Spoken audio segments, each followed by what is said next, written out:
Mungu yu mwema na kila wakati. Kwanza kuwapatia kongole Bishop na mama, congratulations. Mmetuletea Isaac. It is a congratulations. Sisi ni kuombea Mwenyezi Mungu. Na nimeona kwa mchungaji pia ameweza kuwa pamoja na sisi.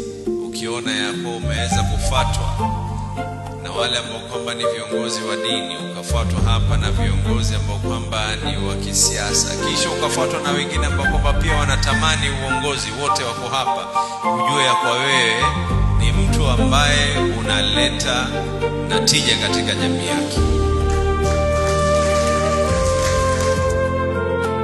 Mimi nakumbuka hapa tukija, lakini kulikuwa kuna wakati tukija hapa hakuna mtu ambaye kwamba alikuwa anajua ama alidhania ya kuwa tutafika pale tulipo leo. Kila kitu unachotaka kukifanya unakifanya kwa